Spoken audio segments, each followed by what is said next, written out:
Cela fait maintenant 3 ans que les radiculteurs existent et notre atelier scientifique se termine cette année. Ceci est donc la dernière vidéo des radiculteurs. Dans cette vidéo, nous allons essayer de faire le bilan de notre travail. Dans un objectif de développement durable, nous avons décidé de travailler sur les besoins d'une culture.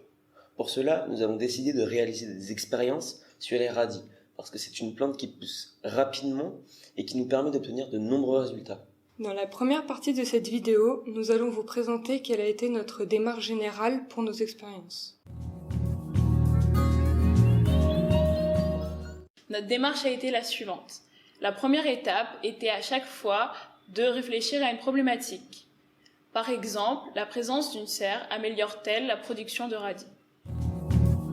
Pour répondre à cette problématique, la deuxième étape était de formuler une hypothèse. Par exemple, la présence d'une serre permet d'obtenir des radis avec une masse plus élevée que sans serre. L'étape suivante consistait à concevoir un protocole afin de tester notre hypothèse. Par exemple, cultiver des radis dans un carré potager avec serre et cultiver des radis dans un carré potager sans serre. À chaque fois que nous faisions un protocole, il fallait faire en sorte que les conditions des cultures de radis soient exactement les mêmes pour les deux carrés potagers, sauf pour le paramètre que l'on voulait tester, par exemple la présence d'une serre. Ensuite, il fallait suivre le protocole. Pour cela, nous avons construit un potager, semé des graines de radis, la même quantité dans chaque carré, et chaque semaine entretenu notre potager, notamment en arrosant à chaque fois les carrés avec la même quantité d'eau. Après que les radis aient poussé, la prochaine étape était la récolte puis l'obtention des résultats. Pour cela, on pesait les radis un par un à l'aide d'une balance. Ensuite, l'étape était la constitution d'une base de données. Sur un tableur, nous entrions chaque valeur de la pesée pour chaque radis et nous indiquions pour chaque radis les conditions dans lesquelles ils avaient été cultivés. L'avant-dernière étape était le traitement de notre base de données. Pour cela, nous utilisions un tableur et nous faisions notamment des tableaux croisés dynamiques, des médianes, des moyennes ainsi que des graphiques qui nous permettaient de mieux visualiser les résultats. Enfin, la dernière étape est l'analyse des données. En observant les graphiques de distribution, des valeurs de médiane ou de moyenne, nous essayons de déterminer si notre hypothèse est validée, oui ou non. Maintenant que nous vous avons présenté notre démarche générale, penchons-nous sur les résultats obtenus. Nous allons commencer par nous intéresser à nos expériences sur les effets de la présence d'une serre sur une culture de radis. Dans cette expérience, nous avons comparé des radis cultivés avec serre et sans serre. Nous avons reproduit cette expérience 4 fois. Si on s'intéresse au premier résultat, on peut regarder la distribution des masses des différents radis. Sur cette distribution, la courbe bleue correspond aux radis cultivés sans serre et la courbe rouge aux radis cultivés avec serre. On observe la distribution des différents radis suivant leur masse, correspondant à l'axe des abscisses. Quand on regarde le nombre de radis à 0 g, on remarque qu'à peu près autant de radis n'ont pas poussé dans les deux conditions, avec ou sans serre. Quand on observe les masses plus élevées, on a l'impression qu'il y a un peu plus de gros radis dans les conditions en rouge, donc avec serre. Cependant, la différence de répartition des masses entre les courbes bleues et rouges n'est pas évidente. On peut donc s'intéresser aux indicateurs de position, la moyenne et la médiane. Sur le graphique, la moyenne est représentée par un trait continu, alors que la médiane est représentée par un trait pointillé. On voit que les moyennes et les médianes des radis avec serre, donc les traits rouges, sont plus importants que les moyennes et les médianes des radis sans serre, les traits bleus. Avec cette expérience, on a l'impression que la présence d'une serre permet d'obtenir des radis plus gros que lorsqu'ils sont cultivés sans serre. Comme nous vous le disions, nous avons réalisé cette expérience 4 fois. Nous allons donc vous présenter les résultats des 3 autres expériences. Dans la deuxième expérience, les résultats sont très différents. Déjà, beaucoup plus de radis n'ont pas poussé en présence de serre. Et cette fois-ci, la moyenne et la médiane des masses des radis ayant poussé sans serre sont plus élevées que celles des radis ayant poussé avec une serre. Cette deuxième expérience nous donne l'impression que l'absence d'une serre permet d'obtenir de plus gros radis, c'est donc la conclusion inverse. Pour la troisième expérience, on peut voir que les moyennes et les médianes rouges sont plus élevées. Donc les résultats montrent que les radis avec serre ont mieux poussé. Et la quatrième expérience, On peut voir que les moyennes et les médianes bleues sont plus importantes, donc les résultats montrent que les radis sans serre ont mieux poussé. On se rend bien compte pour nos expériences sur l'effet d'une serre que la conclusion est difficile à tirer. En effet, pour 2 expériences, on a l'impression que les radis poussent mieux avec une serre, tandis que pour les 2 autres, on a l'impression qu'ils poussent mieux sans serre.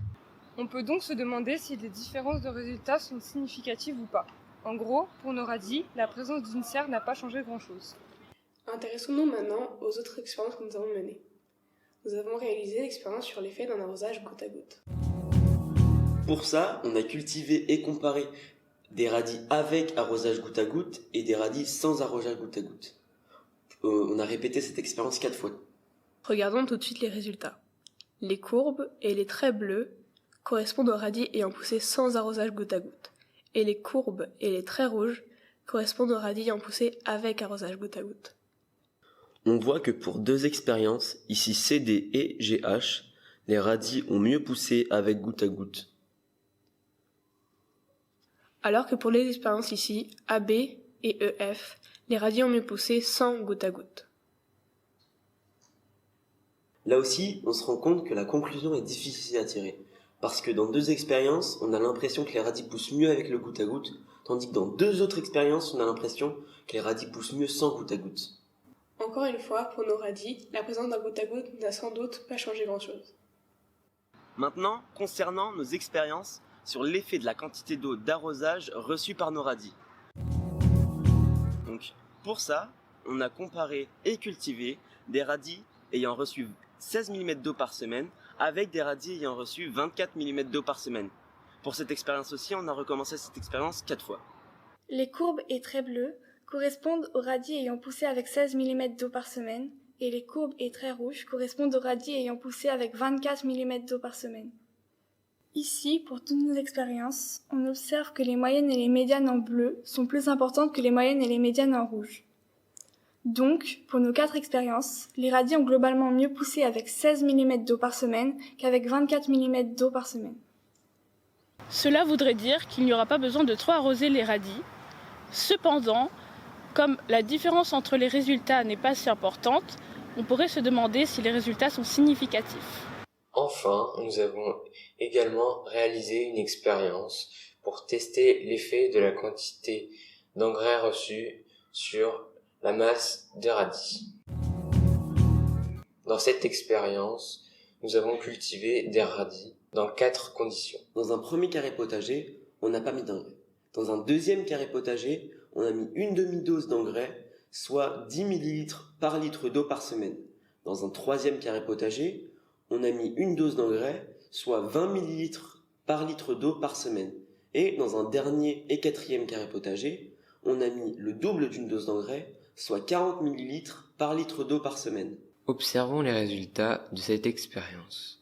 Ici, les flèches en continu correspondent aux moyennes et les flèches en pointillé correspondent aux médianes. On voit que les moyennes et les médianes sont plus élevées pour les flèches oranges, donc pour les radis ayant reçu une dose d'engrais par semaine. On voit que les moyennes et les médianes sont les plus faibles pour les flèches marron, donc pour les radis ayant reçu une double dose d'engrais par semaine. On peut donc conclure qu'il ne faut pas trop donner d'engrais lorsque l'on cultive des radis. Mais on peut aussi se demander si la différence entre les différents résultats sont assez importants pour pouvoir tirer une conclusion. Sur l'expérience, sur l'effet des engrais, les résultats sont-ils significatifs ? Voilà pour les résultats de nos différentes expériences. Nous vous remercions de nous avoir suivis depuis 3 ans. C'était les radiculteurs, les as de l'agriculture et de la météorologie. Au revoir.